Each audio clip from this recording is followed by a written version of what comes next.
Empezamos.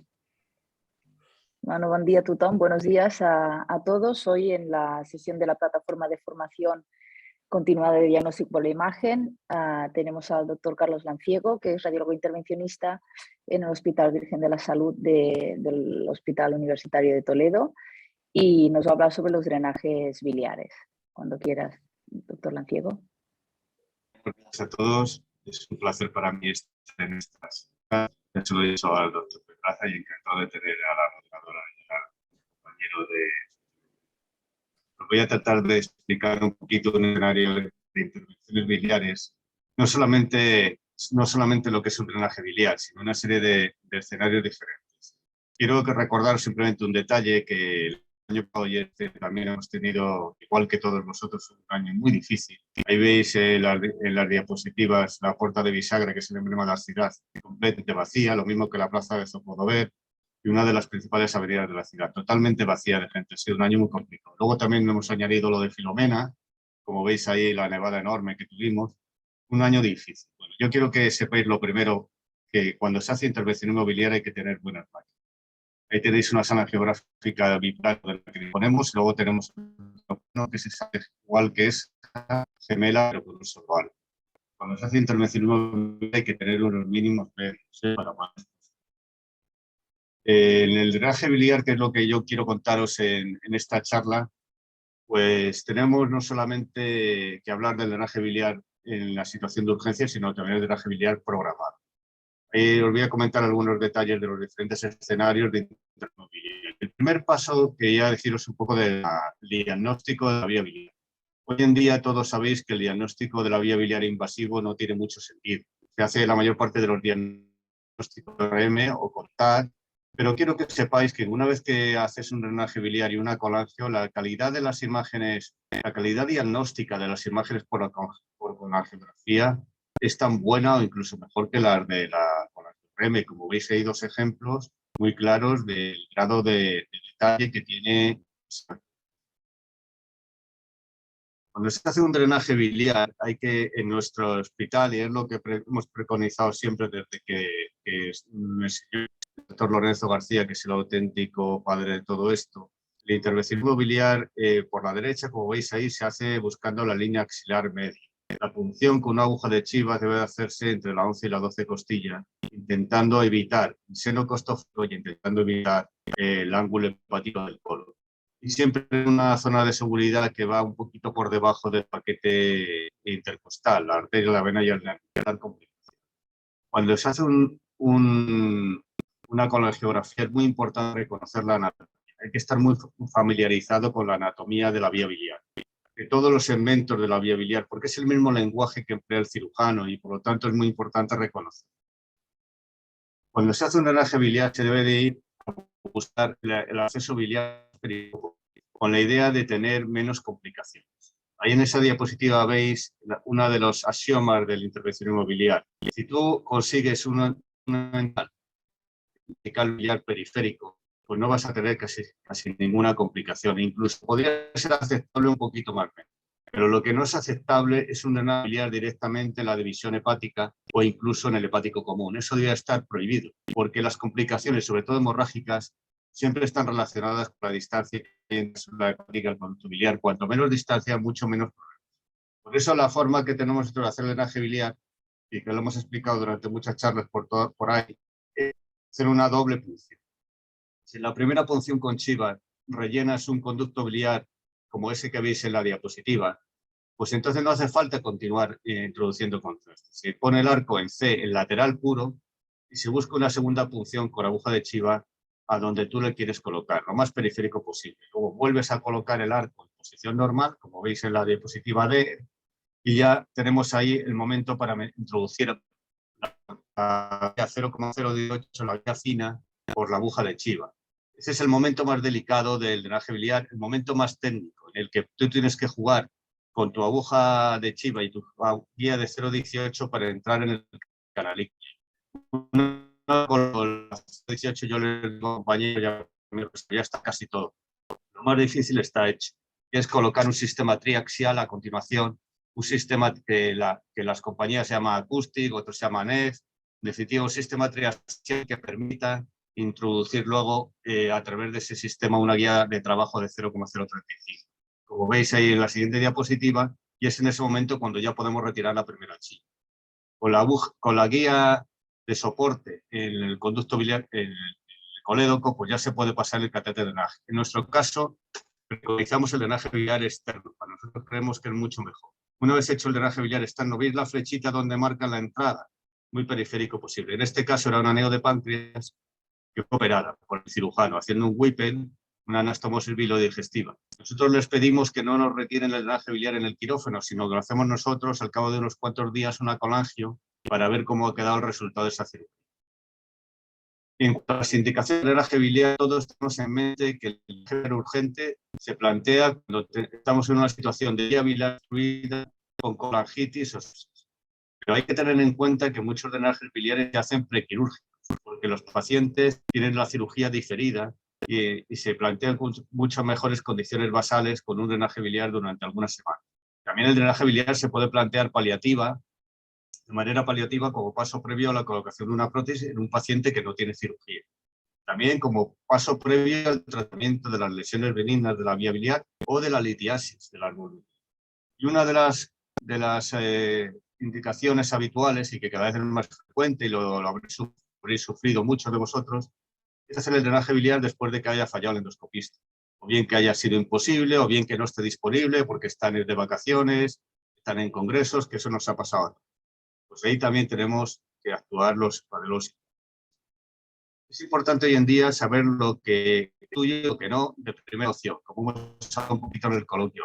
Cuando en un TAC coronal, como veis aquí en una imagen, se ve colelitiasis en la vesícula, y en el siguiente TAC coronal, como veis, se observa una litiasis, un cálculo enclavado en el colédoco sin dilatación de la vía biliar. Este es un caso típico para el endoscopista, para hacer CPR.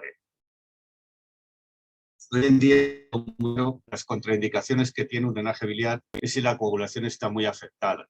Cuando el tiempo de protrombina o el INR está bajo, muy bajo, es mejor esperar a que eso se corrija, porque si no estoy casi seguro que vas a tener complicaciones. Luego también otra de las contraindicaciones es una ascitis muy abundante. En esos casos el hígado bambolea mucho y es muy difícil hacer un drenaje biliar. Habría que retirar la ascitis para plantear el drenaje biliar a continuación o en un segundo tiempo. El resto de las contraindicaciones son relativas.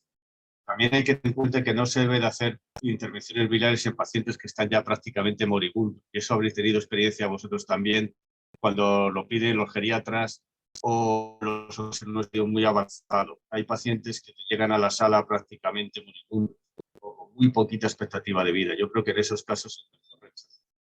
Y luego hay una serie de problemas como la alergia a los controles steroideos o la falta de la colaboración por parte del paciente que se solucionan con sedación, con anestesista o bien con una pauta de alergia a los controles steroideos. Cuando trabajas la vía biliar, todo el mundo que trabaja la vía biliar de seriedad es que tener en cuenta las guías clínicas americanas y de europeas. Ahí os he traído un ejemplo de la guía reciente de los americanos, pero el CIRSE, la europea, también tiene una muy similar de este mismo año, del año pasado. Las guías clínicas o los estándares de trabajo en la vía biliar lo que te viene a decir es una serie de cifras sobre las que tú tienes que estar trabajando en esos parámetros. Si tú planteas una biliar con los biliares dilatados, tienes que ofrecer un éxito del 95%. Si no están dilatados, del 70%. También tienes que conocer que tú tienes que ofrecer un drenaje biliar interno con un catéter interno externo, bien con una prótesis, hasta un 90% de los casos de éxito. Y si no, es que no estás haciendo las cosas. Entonces tienes que replantear muy bien qué números ofreces y qué cifras. Todo el mundo tiene que saber que las prótesis van a empezar a dar problemas a partir de los 6 meses y que la expulsión de la litiasis, si forma parte de tu cartera de servicios, tú tienes que ofrecer un 90% de éxito. También en estas guías clínicas, en estos estándares, te ofrecen los umbrales de complicaciones y esos umbrales hay que estar por debajo de esos umbrales. Ahí tenéis un ejemplo de qué complicaciones son comunes a los procedimientos biliares y qué complicaciones son tipos de intervención.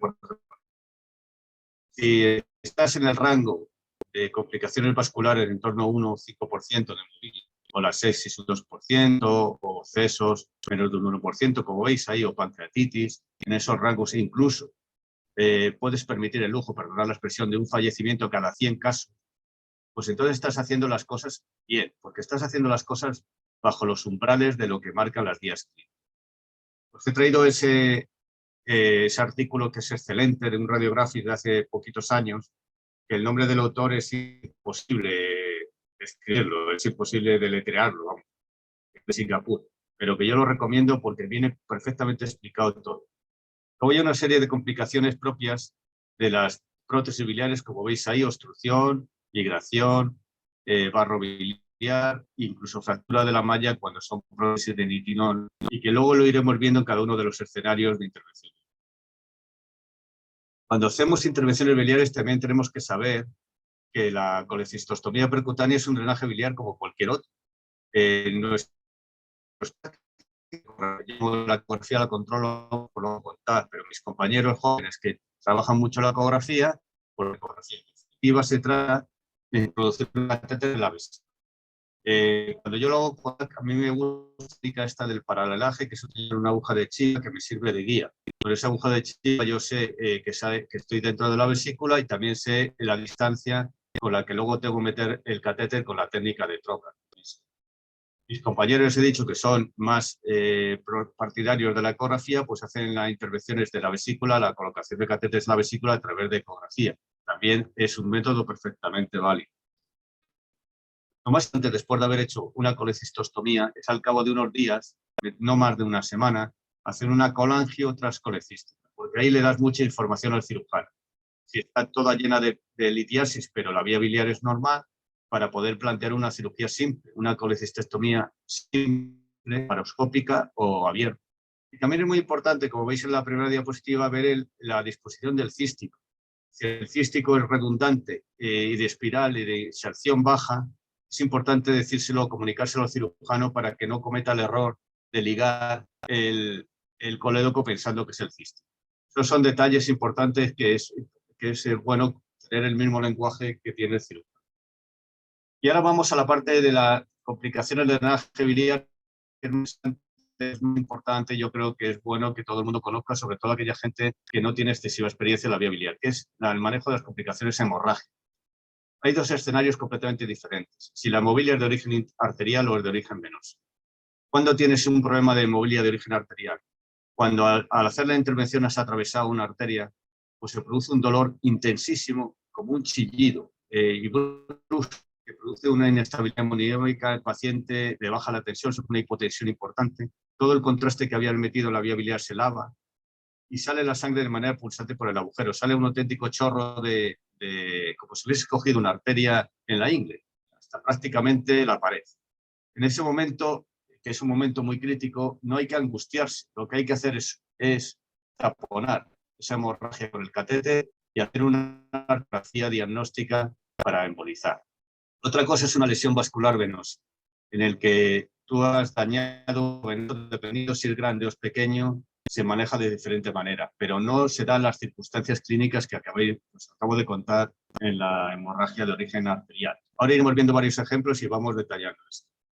Aquí tenéis un ejemplo en la primera diapositiva en el que, después de hacer un drenaje biliar, se ha producido la aparición de coágulos y se rellena toda la vía biliar de coágulos. No sabemos muy bien lo que ha pasado. Probablemente haya habido un daño vascular, pero no sabemos muy bien cuál es, porque tampoco el cortejo sintomático era en ese momento.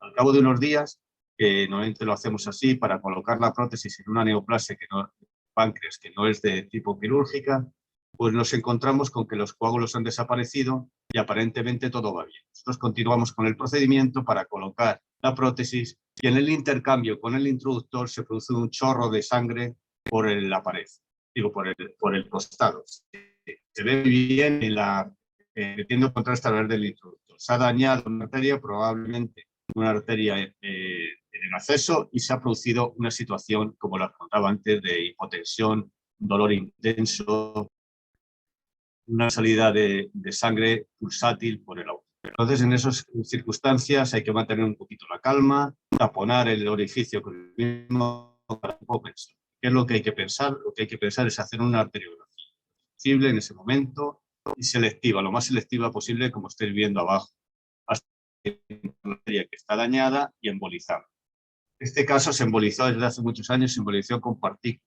Se puede embolizar con COIS, que yo creo que es lo más adecuado, pero se puede embolizar incluso, se puede embolizar con lo que queráis. Lo que hay que hacer es taponar esa arteria dañada. Y no pasa nada más. Después de hacer eso, al cabo de unos días se puede continuar trabajando por ese tracto. Se puede continuar trabajando, como veis ahí, poner una prótesis biliar y luego en la retirada final del catéter, 2 o 3 días después, podemos envolver el tracto con un COIL, pero no siempre es necesario. Tenéis aquí otro ejemplo de otra neoplasia de vía biliar distal en la que se pasa la estenosis. Veis ahí unas burbujas. Eso es un pifo, no que haya litiasis, son burbujas, muchas veces metes un poquito de aire sin querer. Se pone la prótesis biliar y se queda fenomenalmente puesta. Al cabo de 3 días que vamos a retirar el catéter de drenaje biliar externo, nos encontramos con una laceración arterial, otra hemofilia de origen arterial, porque existía ahí un daño sobre la arteria que no habíamos visto hasta que hemos retirado el catéter. Afortunadamente se trabaja igual, con una embolización, una arteriografía diagnóstica lo más cerca posible de ese daño arterial y embolizar, como veis, con COIS. El control es muy bueno y no ha pasado nada al cabo de un día. Veis también en el trayecto transhepático que hemos embolizado como si fuese un sándwich, pero tampoco es necesario ya de los casos. Y luego también tenemos el otro escenario, que es el que os he contado antes de hemorragia venosa. Hemofilia venosa, como este caso, en el que la ecografía nos demuestra que hay una dilatación de la vía biliar izquierda por una gran litiasis. Cuando hacemos drenaje por la izquierda, lo que ocurre es que se produce sangrado de origen venoso. La sangre es diferente, mucho más oscura, y la situación es que aparecen un montón de coágulos, vía biliar, y no sabemos distinguir lo que es litiasis de lo que son coágulos. Pero hay que terminar aquí y hacer lavados con suero frío. Los lavados con suero frío y los lavados en plata durante 3 por turnos nos hacen recuperar una vía biliar al cabo de 4 días que está libre de coágulos. Lo único que queda son las piedras, las litiasis, como veis. Esas litiasis las tenemos que medir porque si pasan de, en este caso, de más de 1 centímetro, 1,2, que es nuestro límite más o menos, pues lo que hay que informar a endoscopista diciendo que no puede ser tributario de expulsión. Ahí veis más de una piedra, solamente una. ¿Qué ocurre si el daño venoso es de una rama importante? Como veis aquí, esta es una diapositiva ya un poquito antigua porque no es habitual tener esto, en la que se ve cuando se ve el doctor que existe como una especie de fístula. No es que sea una fístula, pero se ve una rama portal importante comunicada con la vía biliar. Si ocurre esto, lo razonable es embolizar el tracto transhepático. Un poquito de resumen de las presentaciones de la hemofilia arterial, ahí las tenéis. Puede aparecer un sitio visto una laceración, ahí tenéis otro ejemplo. Puede aparecer una disminución del calibre de la arteria con el pseudoespasmo, que también es significativo de que ahí se ha dañado la arteria. O se puede producir un jet de contraste, una extravasación, como se observa con un gran subcaso. Vamos a explicar algún caso que hemos tenido el año pasado relacionado con el COVID, que, por ejemplo, este caso, cirujano en una úlcera duodenal, directamente una duodenostomía, y se le produce una gran fístula, el quirúrgico, la veis muy cerca del QER. Y no es que hagamos algo jugar de alto débito y inercial. Entonces, aprovechando el QER, hacemos una biliar con un catéter fino del 6F, y ahí veis un drenaje biliar de la vesícula también. Cuando en una situación como esta no puedes perder la oportunidad de drenar la vesícula también. Veis ahí la colangio que ya se ha resuelto la fístula que había pronosticado. Pero los pacientes son muy peculiares porque tienen mucha tendencia a sangrar. Al cabo de unos días, este paciente se presenta con una anemización importante y un sangrado, y el cirujano, igual que os habrá pasado a todos vosotros, que siempre la culpa es del catéter. Siempre es del. Entonces, cuando se hace el TAC, efectivamente se ve un gran hematoma subcapsular y también se ve un hematoma intraparenquimatoso. Y ahí veis un poquito cerca de ese hematoma, pero en unos cortes anteriores lo que estamos viendo es que el catéter no tiene nada que ver el trayecto del catéter con el. Lo digo porque me tocó la guardia y tuve que discutir mucho con el cirujano porque quería que le hiciera una embolización. Cuando lo que ha ocurrido es que lo que tenía que hacer este cirujano hacer un packing. Afortunadamente al día siguiente cambió el cirujano y el cirujano, que entró mucho más razonable, le hizo un packing. Lo que había ocurrido es que el hematoma intraparenquimatoso había drenado, había lavado hacia el espacio subcasular, y estaba favoreciendo la aparición de ese hematoma, que ya está en evolución y tiene un nivel ahí, como lo veis. Afortunadamente, con la intervención del cirujano del packing, pues la evolución del paciente fue poco a poco ese hematoma. Otra de las complicaciones muy típicas es interesar el seno costofrénico. Ahí veis un doble. El catéter de drenaje de abajo no soluciona nada, porque nada más recogía un pequeño segmento. Entonces uno de mis compañeros hizo un drenaje biliar por arriba, más arriba, y ¿qué ocurrió? Que interesó el seno costofrénico. Si tú interesas el seno costofrénico, en principio no pasa nada, tú puedes continuar trabajando si el acceso biliar es bueno, y ahí, como veis, poner una prótesis. Pero luego siempre hay que tener en cuenta, como veis en la diapositiva de abajo, que el trayecto debe ser embolizado. En nuestro caso, embolizar, la recomendación es con espongostato, para evitar que se produzca un derrame pleural bilioso y que se termine convirtiendo en un problema crónico. Ya vamos a la segunda parte de la charla. No estoy bien para comentar la segunda parte de la charla de diferenciaciones en la vía biliar. Voy a ver si voy bien. Yo creo que sí. No se escucha, Carlos, no se escucha. Jaume, ¿lo oís? No, se va entrecortando y ahora se ha cortado ahora un poquito. Carlos, Sí. se ha dejado de oír. Sí, perdona. ¿Carlos? Qué pena, no lo oigáis. Antes, cuando te acercaste, se oía mucho mejor.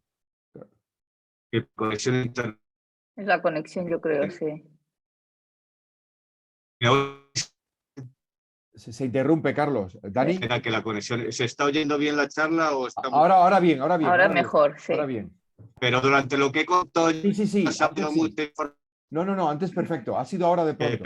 Qué pena. Ahora de pronto. Currada. Mira, Bueno, la primera parte de la charla la habéis oído. Carlos, soy Dani. Haz una cosa, apaga la cámara, o sea, apaga el vídeo y sigue hablando, porque si es un tema de internet se te escuchará perfecto y lo entenderemos perfecto. ¿Me explico? Abajo a la izquierda, que pone iniciar vídeo, cierra iniciar vídeo. ¿O le cerramos nosotros, Dani? Estoy en ello, pero no puedo... Tiene que hacerlo él. Espera, ya está. Ya te cerro yo el vídeo, no te preocupes. Vale, Carlos, ¿nos escuchas ahora? ¿Escucháis a mí? Perdón, a ver. No. No te oímos. ¿A mí? No te escuchamos para bien nada bien. Ahora. Es el que la conexión. Ahora. Bueno. Ahora me ir bien. Sí, ya está. Oye, Sí. para continuar, estoy en la segunda parte de la charla, que son unos 15 minutos más, pero me gustaría saber si se ha oído la primera parte. Sí, claro y nítido. Sí, se ha ido oyendo, sí. Muy bien. Pues ahora estoy en la segunda parte, que son los diferentes escenarios de la vía biliar, muy resumidos, para no cansar a la gente, pero para que sepa que existen 4 diferentes trabajos biliares, como veis aquí. Se basa en la técnica de papiloplastia con balón de calibre alto, utilizando de una como veis ahí. En las diapositivas de abajo están los 2 pasos principales: la angioplastia o la papiloplastia sobre el esfínter de Oddi, y empujándolo como si fuese un supositorio de ese tamaño. Estos son los diferentes pasos sobre el tratamiento de la vía biliar. Ahí veis una litiasis, de 2 litiasis, una diálisis enclavada. Pues ese es el diferente esquema. Primero hay que levantar o desactivar, desenclavar la litiasis con la ayuda de un catéter de guía y una guía, hasta que se consigue liberar el cálculo enclavado. Porque el siguiente paso es angioplastiar o hacer papiloplastia del esfínter de Oddi con la piedra por arriba, para no tener problemas. Y luego empujarla con un catéter balón tipo Fogarty y luego dejar biliar externo 2 o 3 días después. Este es un ejemplo que no lo traigo aquí para que lo desgranéis paso a paso, sino para que sepáis que que se puede expulsar no solamente una piedra, sino una multitud de piedras en la vía biliar de litiasis, simplemente teniendo en cuenta, de una en una, como este caso, pero simplemente teniendo en cuenta un catéter centimetrado que nos sirva para medir la piedra más grande. La litiasis es la litiasis límite para hacer la intervención.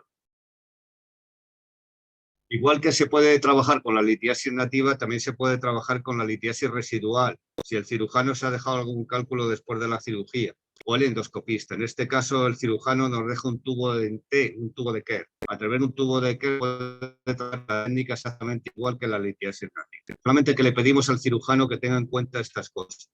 El cirujano tiene que trabajar contigo dándote un tubo de Kerr rectito, bastante recto, que no sea tortuoso, y luego el T que esté cortado a modo de teja para poder facilitar el trabajo con las guías, porque si no es imposible.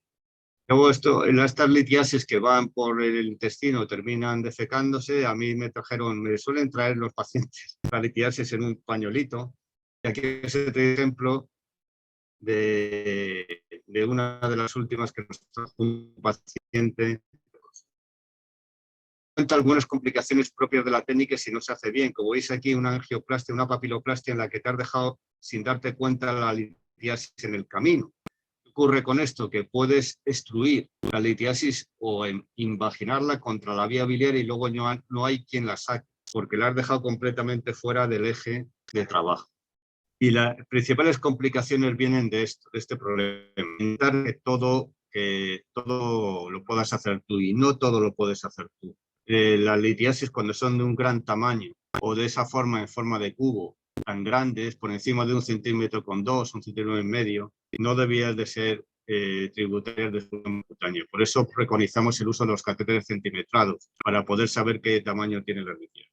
Y luego hay casos como este, que es un auténtico empedrado de litiasis, toda la vía biliar está empedrada. Aquí es un caso que nos vino de Ciudad Real. Ahí tenéis una prótesis plástica puesta por el endoscopista que no sirve de nada, y se colocó un catéter de drenaje biliar.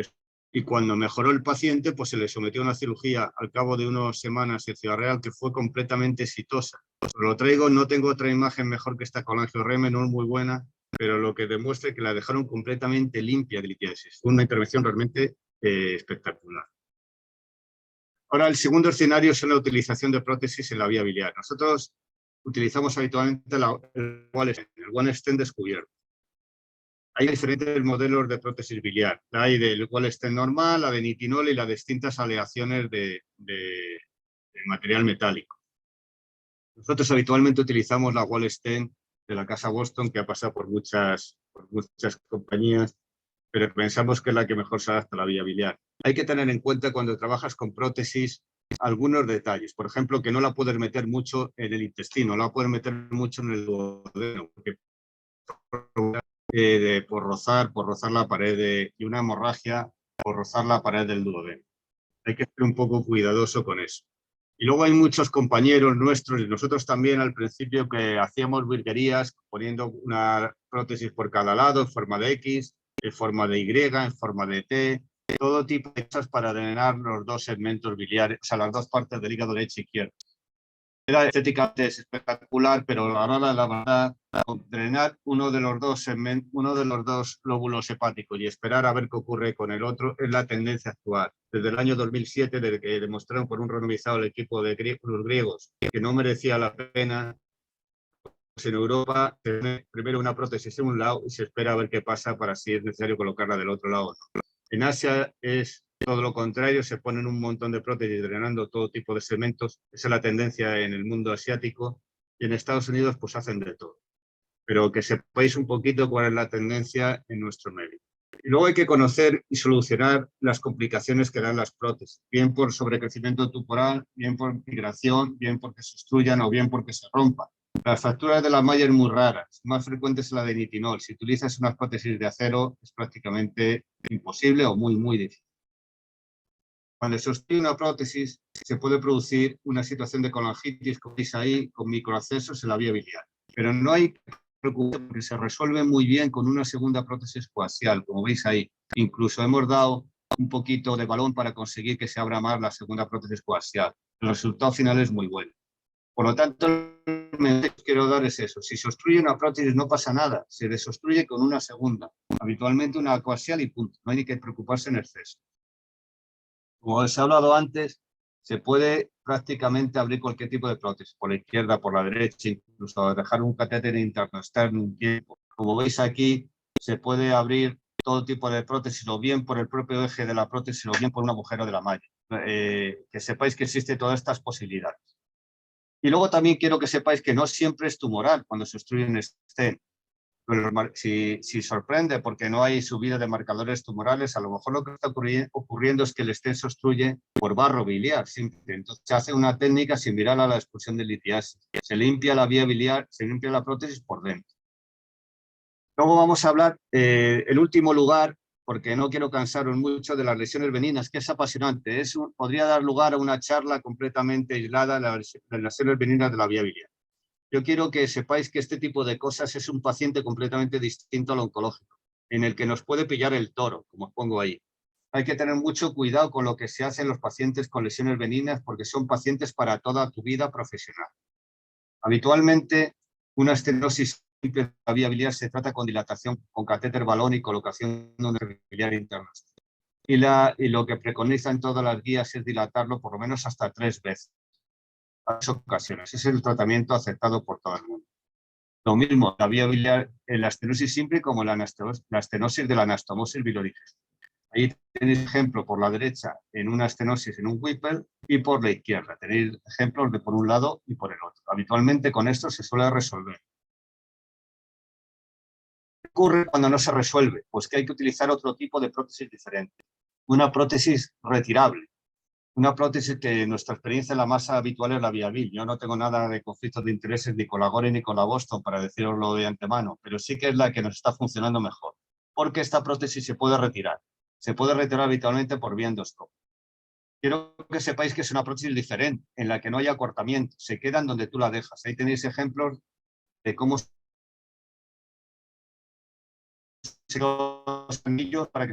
los anillos para radiopacos para que se sepa exactamente dónde hay que colocarla. Y es muy importante no obstruir el cístico ni obstruir los segmentos el hepático derecho y el hepático izquierdo con este tipo de prótesis que son cubiertas. Ahí tenéis un ejemplo de cómo queda al final. Y aquí tenéis un ejemplo de cómo queda una vez extraída por el endoscopista. Cuando habitualmente, en un caso como este benigno, que puede ser pancreatitis crónica, se coloca esta prótesis, la intención es retirarla en un futuro. No solamente se trabaja con prótesis Viabil de Gore, también con wall stent cubiertas, como es este caso. Wall stent cubierta se llama wall flex, cover wall flex, que también se puede retirar por vía endoscópica. Este tipo de prótesis da otro tipo de complicaciones, sobre todo obstrucciones por barro, el sludge, llaman los anglosajones, pero que es muy fácil de desollinándola por dentro con un cáter balón a modo de desollinador, como se contaba. Y el resultado de esta complicación suele ser muy fácil. Y por último, que hablamos también un poquito del la herramienta última que se ha desarrollado para este tipo de patología es la prótesis biliar biodegradable. Ahí tenéis un ejemplo de la unidad, de nuestra unidad de hace un par de años, en la que después de una cirugía hay una estenosis de la anastomosis, se le deja un catéter biliar interno externo y va a colocar una prótesis biodegradable. La prótesis tiene 3 marquitas, no se ve prácticamente, no se ve por escopia y por eso tiene 3 marcas de oro. Hoy en día las hay de 2 marcas, pero en definitiva lo que se trata es de que tú la puedas ver algo. Cuando pones la prótesis biodegradable, el resultado es muy bonito, muy estético, como veis ahí, y al cabo de 6 meses esa prótesis se degrada y se integra en el nuevo, como vemos, epitelio biliar, es decir, crea como una nueva vía biliar, una neovía biliar. Eso es la teoría. Luego tiene sus complicaciones que queréis en la... Porque las últimas 2 diapositivas, y estoy terminando, es para deciros que cuando tú tienes una complicación de la vía biliar, y aunque tengas 30 años de experiencia, como es mi caso, las complicaciones de la vía biliar siempre te vas a sentir solo. Se quita todo el mundo del medio, parece que nadie ha tenido culpa y que la culpa solamente es tuya. Por eso es muy importante, como consejo para todos los que estéis oyendo esta charla, que sepáis en qué entorno trabajáis. Si tenéis unos buenos endoscopistas, colaboradores y expertos en CPR, si tenéis buenos cirujanos y patologías, tenéis una buena formación en radiología intervencional, porque los casos deben de ser comentados, consensuados en sesión conjunta. Debe haber un equipo multidisciplinar de verdad, por lo menos que se consulten todos los casos, que no se tomen decisiones unilaterales. Luego es muy importante que haya una disponibilidad total, como dicen ahora los chavales nuevos, 24/7, es decir, cuerdas localizadas para poder atender todo tipo de estas cosas. Y por supuesto tener mucho sentido.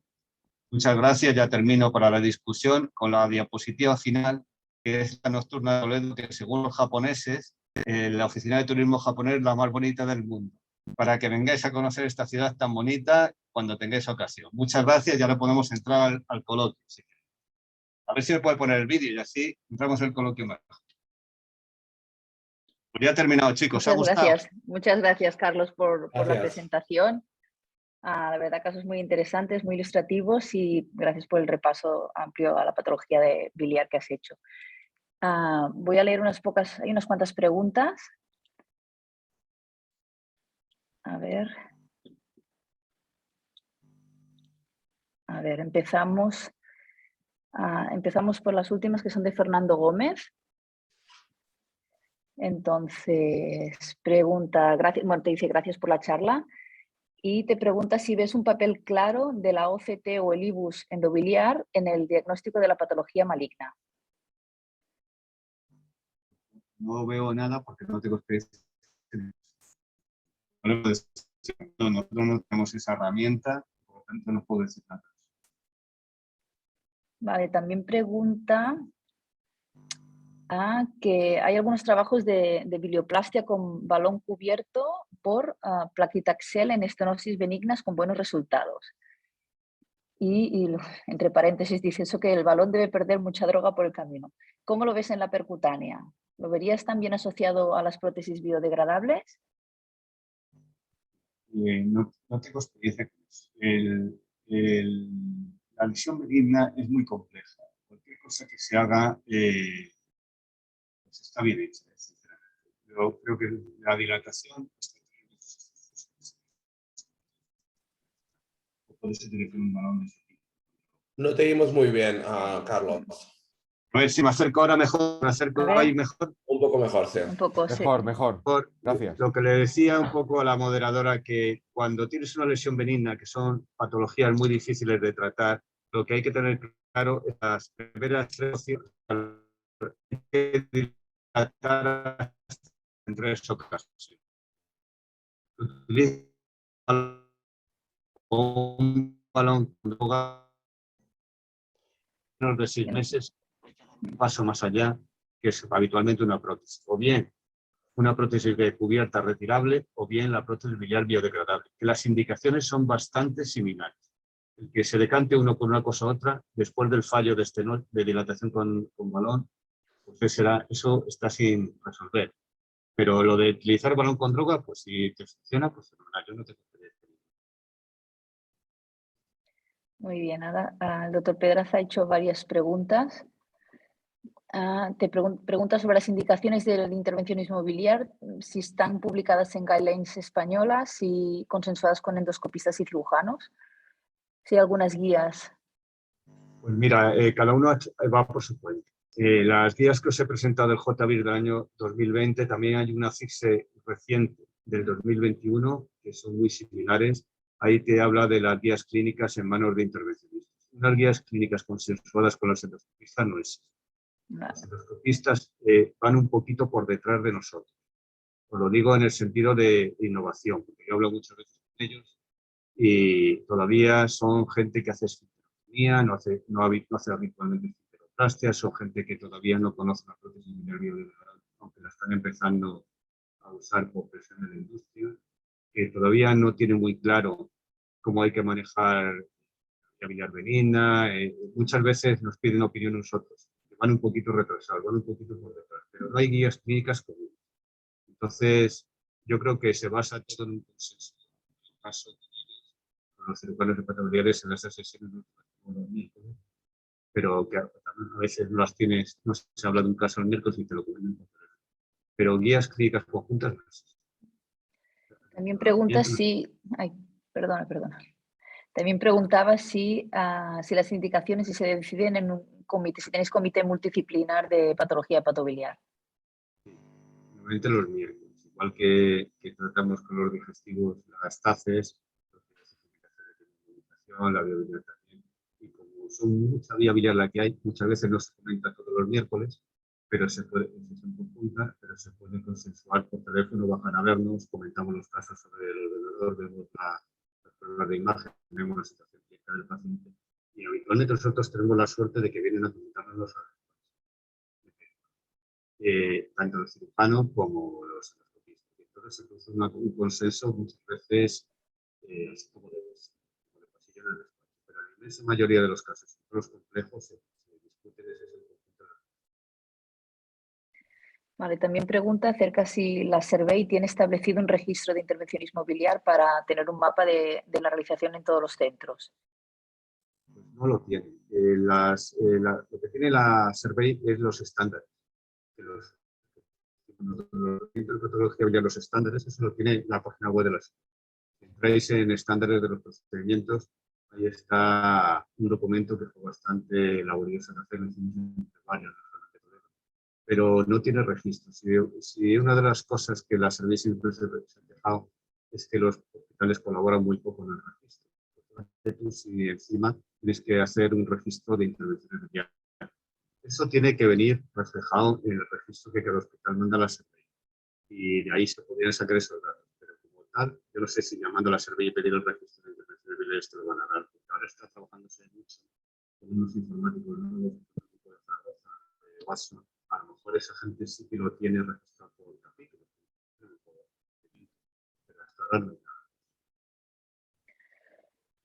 Muy bien, gracias. También pregunta si es mejor hacer el intervención biliar en un equipo biplano.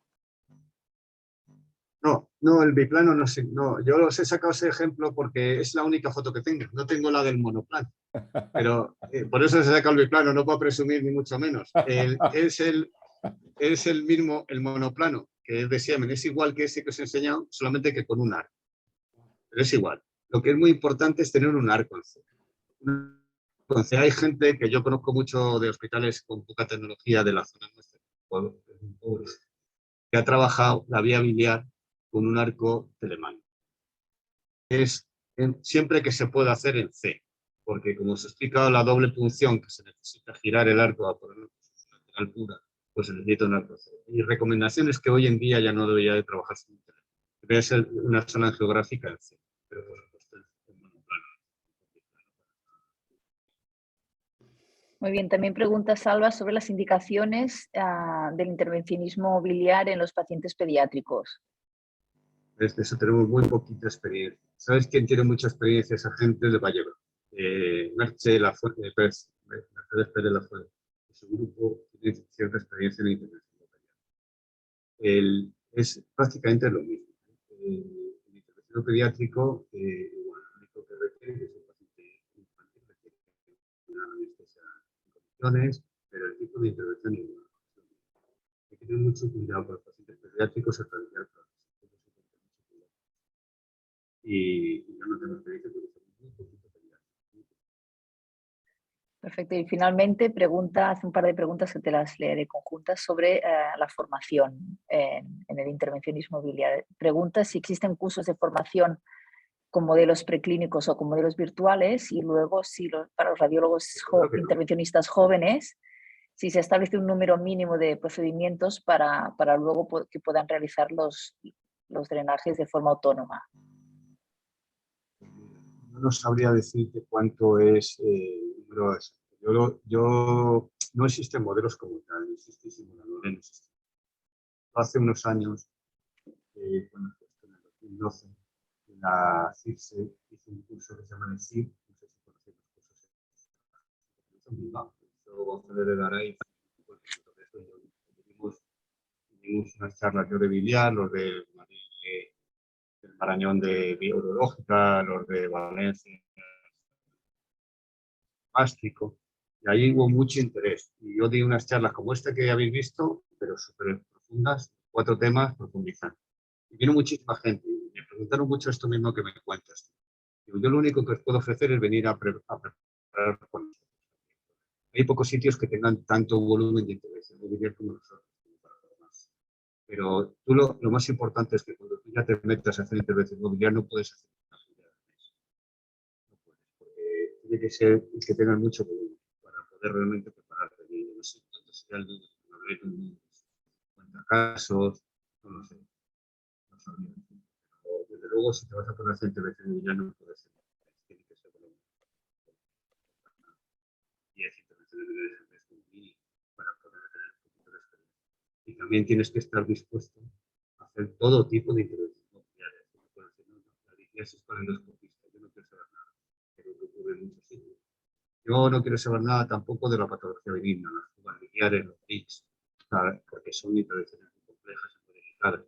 Pues tienes que estar a todo. Como se explica en la última diapositiva, 24/7, ese tipo de cosas las tienes que hacer igual por la mañana que por la noche. Entonces es mucho sacrificio. Si está dispuesto la gente, los chavales nuevos, a hacer ese sacrificio, pues encantado. Pero para hacer un drenaje biliar al mes, pues que hacer mejor. Muy bien, pues de momento no hay más preguntas. O sea que doy paso al doctor Codina, al doctor Pedraza, si quieren hacernos conclusiones finales.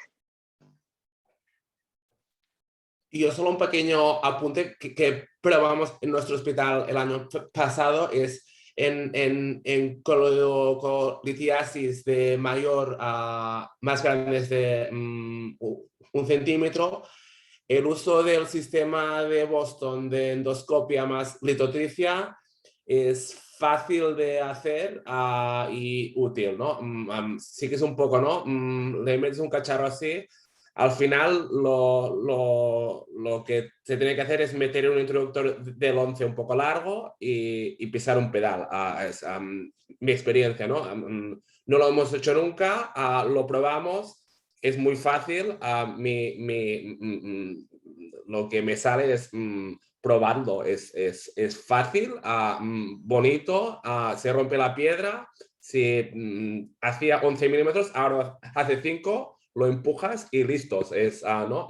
Donde no podías hacer nada, fácilmente lo sacas. Es ¿no? Esto no se...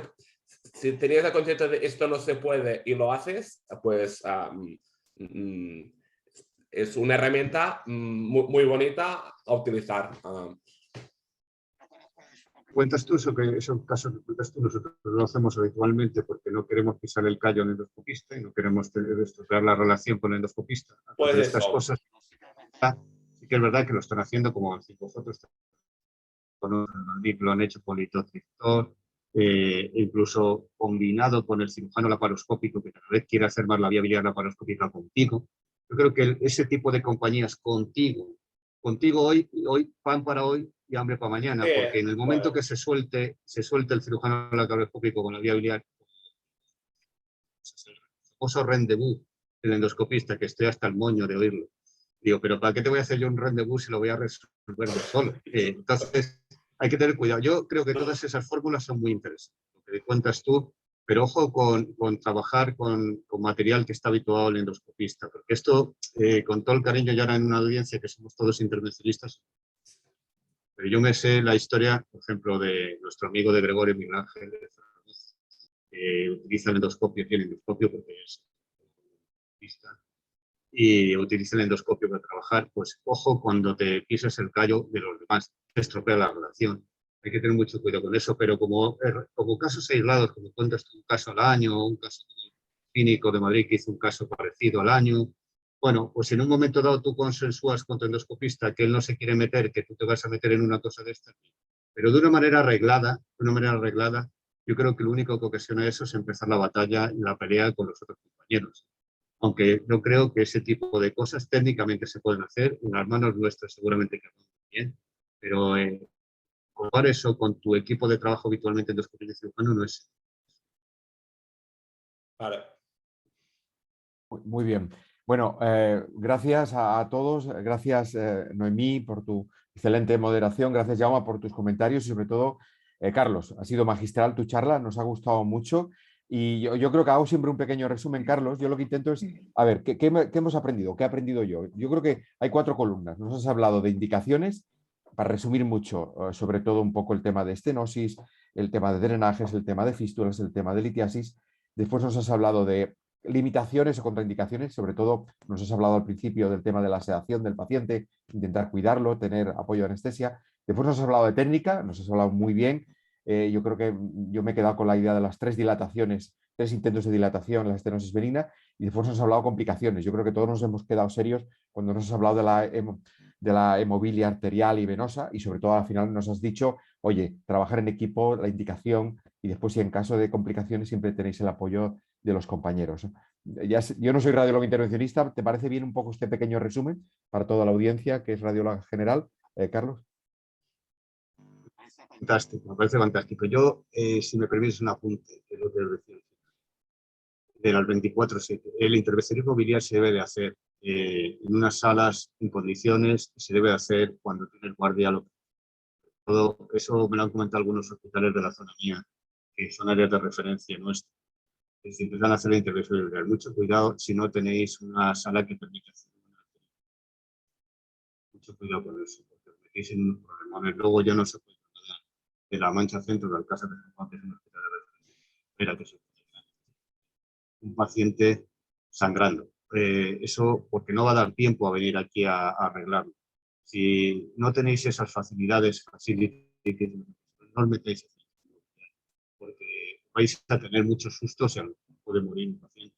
Entonces, el consejo es, si va a hacer intervención biliar de cierto nivel, en los hospitales donde tiene posibilidad de manejar las complicaciones. Ese es otro mensaje que hay que trasladar a la gente para que no se trata de meterse, porque es muy bonita la vía biliar, es muy bonito, pero no se trata de meterse sin tener la posibilidad de resolver una complicación. Ese es un mensaje también. Perfecto, pues muchas gracias, Carlos, por tu comentario. Yo creo que nos quedamos todos con ganas de que nos expliquen más cosas. Nos has prometido que habrá otra charla Lo de que queráis, estenosis. si yo tengo charlas de la vía biliar, tengo todas las que quieras. Como... Oye, pues quedamos contigo de aquí a unos meses y una de estenosis, solo de estenosis, que yo creo que nos hemos quedado con ganas. Bueno, si te parece. Es un placer haber participado de esta historia que para mí, te lo vuelvo a decir, Salva, es alucinante que haya gente con tanta gana en este mundillo, con tanta gana de hacer cosas. Yo estoy encantado de la vida. O sea Bueno, que un abrazo a los tres. bueno. Ojalá podamos seguir colaborando porque es un placer. Un Esto, abrazo muy grande a los tres. pues gracias, un abrazo también. Muchas Esto es un gracias, trabajo en Carlos. equipo, Gracias. es equipo, como has dicho tú, equipo. Sin Y más, a y Daniel dejadme- también, que me ayudó mucho ayer, que estaba muy asustado y me ha ayudado cómo se hacen las charlas online. Que me ayudó mucho y me quitó mucha preocupación. Muy bien. Oye, pues muchas gracias, Carlos. Sin más, recordar a la audiencia que mañana tenemos a la doctora Lidia Alcalá, que es de Health-Time y del Hospital Clínica Las Nieves de Jaén, que ella nos va a hablar del diagnóstico integrado de carcinoma de próstata con inteligencia artificial. Estáis todos invitados. Que tengáis un buen día. Nos vemos mañana. Gracias, Carlos, Noemí y Jauma. Adeu. Adeu.